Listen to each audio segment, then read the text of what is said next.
So one really common thing I see people doing a lot on the simulator is the A-frame. So they're turning by angling over their outside edge and not their inside edge.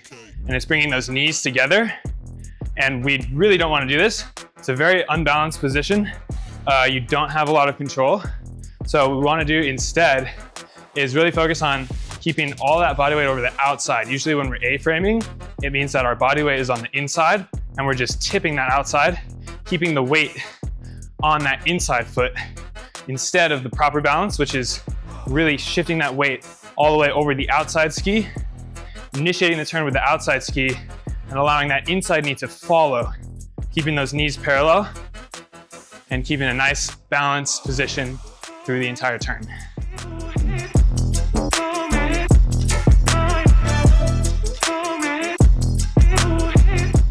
Another thing I see people doing a lot on the simulator is excessive body rotation.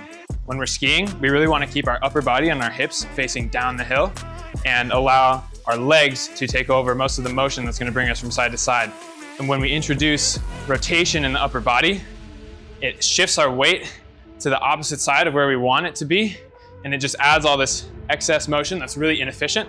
So we want to calm that upper body, calm those hips, keep everything facing down the hill, and focus on separating our upper and lower body, initiating the turn with our knees and ankles first, keeping that chest facing forward, hips facing forward, and the balance staying consistent, facing down the hill.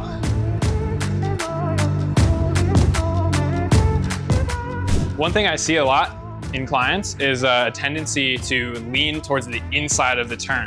So as they're turning, they'll lean towards the direction that they're turning, which seems like it makes sense on the surface, but in reality, what we want to do is actually lean towards the opposite way, because that's going to put our weight over our outside foot, which is going to drive us into the turn. So one drill I like to do a lot for that is called the Schlopie.